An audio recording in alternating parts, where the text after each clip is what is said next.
સમાચારમાં આગળ વાત કરીએ દ્વારકાથી તો દેવભૂમિ દ્વારકા જિલ્લામાં ખાદ્ય પદાર્થોમાં ભેળસેળ કરતા તત્વો સામે તંત્ર હવે એક્શન મોડમાં આવી ગયું છે।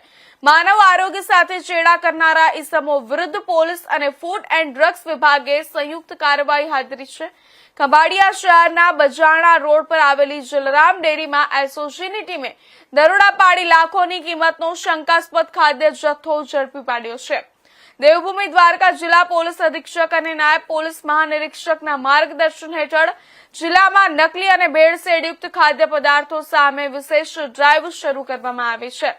આ દરમિયાન એસઓજી શાખાને મળેલી બાતમીના આધારે ખંભાળિયાના બજાણા રોડ પર આવેલી જલારામ ડેરીમાં દરોડા પાડવામાં આવ્યા હતા। તપાસ દરમિયાન ડેરીમાંથી દૂધ, દહીં, શ્રીખંડ અને પનીર સહિતનો મોટો જથ્થો મળી આવ્યો હતો। જોકે આ પ્રોડક્ટ્સના ઉત્પાદન માટે વપરાતી સામગ્રી અને તેના પુરાવા માંગતા માલિક કોઈ સંતોષકારક જવાબ આપી શક્યા નહોતા। દરોડા દરમિયાન 54 કિલો જેટલું પનીર પ્રાથમિક તપાસમાં ખાદ્ય હોવાનું સામે આવતા તેને સ્થળ પર જ નષ્ટ કરવામાં આવ્યું હતું। ઉપરાંત પનીર બનાવવામાં વપરાતું એસિટિક એસિડ ફૂડ ગ્રેડનું છે કે નહીં તે અંગે કોઈ પુરાવા ન મળતા શંકા વધુ ગાઢ બની છે। સાથે 648 કિલો સ્કીમ્ડ મિલ્ક પાવડરનો જથ્થો પણ ઝડપાયો હતો। પોલીસે કુલ 2,37,000 થી વધુની કિંમતનો મુદ્દામાલ સીઝ કર્યો છે। ઝડપાયેલા તમામ નમૂનાઓ લેબ ટેસ્ટ માટે મોકલી આપવામાં આવ્યા છે અને રિપોર્ટ આવ્યા બાદ કાયદેસરની કાર્યવાહી હાથ ધરવામાં આવશે। નાયબ પોલીસ મહાનિરીક્ષક સાહેબ શ્રી નીલિત રાય સાહેબ રાજકોટ વિભાગ તથા દેવભૂમિ દ્વારકા જિલ્લા પોલીસ અધિક્ષક શ્રી જયરાજસિંહ વાળા સાહેબ નાઓ તરફથી દેવભૂમિ દ્વારકા જિલ્લામાં માનવ આરોગ્ય સાથે ચેડા થાય તે પ્રકારે બનાવટી ખાદ્ય પદાર્થોનું ઉત્પાદન કરી અને વેચાણ કરતા ઇસમો વિરુદ્ધ અસરકારક કાર્યવાહી કરવા સારું સૂચના આપેલ હોય જે અંતર્ગત દેવભૂમિ દ્વારકા જિલ્લા એસઓજી શાખા દ્વારા પ્રયત્નો હાથ ધરવામાં આવેલા। જે દરમિયાન દેવભૂમિ દ્વારકા જિલ્લા એસઓજી શાખાને બાતમી મળેલ કે ખંભાળિયા ટાઉન ખાતે બજાણા રોડ ઉપર જલારામ ડેરી નામે દુકાન ધરાવતા કેતનભાઈ આસાણી નામના વ્યક્તિ પોતાના ગોડાઉનમાં ગેરકાયદેસર રીતે ડેરી પ્રોડક્ટ્સ છે એનું ઉત્પાદન કરે છે, સંગ્રહ કરે છે તેમજ વેચાણ કરે છે તેવી હકીકત મળતા food and drug inspector Shri Gurjar સાહેબને સાથે રાખી એસઓજી શાખા દ્વારા જલારામ ડેરી ખાતે ચેકિંગ કરવામાં આવેલ। જે ચેકિંગ દરમિયાન દૂધ તેમજ અલગ અલગ અન્ય શ્રીખંડ, દહીં, પનીર જેવી ડેરી પ્રોડક્ટ્સ છે એ જથ્થાબંધ મળી આવેલ હતી।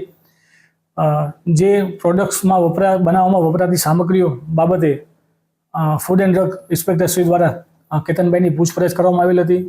જે પૂછપરછમાં તેઓએ સંતોષકારક ખુલાસો નહીં કરેલ હોય તેમજ તે સામગ્રીઓ બાબતે આધાર પુરાવો રજૂ કરવાનું જણાવતા કોઈ સંતોષકારક આધાર પુરાવો રજૂ કરેલ ન હોય જેથી તમામ મળી આવેલ પ્રોડક્ટ્સના સેમ્પલો કબજે કરી લેબ ટેસ્ટ માટે મોકલી આપવામાં આવેલ।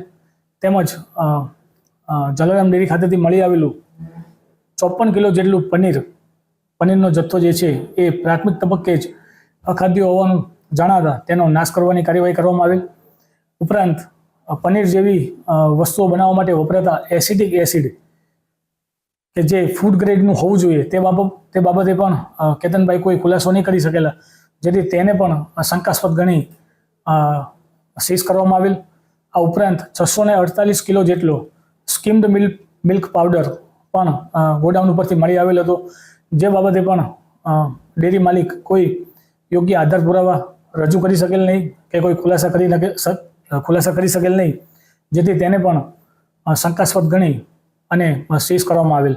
આમ કુલ 2,37,500 રૂપિયાની કિંમતનો મુદ્દામાલ છે એ ફૂડ એન્ડ ડ્રગ વિભાગ દ્વારા સીઝ કરવામાં આવેલ છે। તેમજ 54 કિલો જેટલો 19,000 રૂપિયાની કિંમતનો પનીરનો જે જથ્થો છે એ અખાદ્ય ગણી અને નાશ કરવામાં આવેલ છે। કબજે કરેલ તમામ મુદ્દામાલના સેમ્પલો લેબ ટેસ્ટ સારું મોકલી આપવામાં આવેલ છે જે બાબતે ફૂડ એન્ડ ડ્રગ વિભાગ દ્વારા આગળની કાર્યવાહી હાથ ધરવામાં આવેલ છે।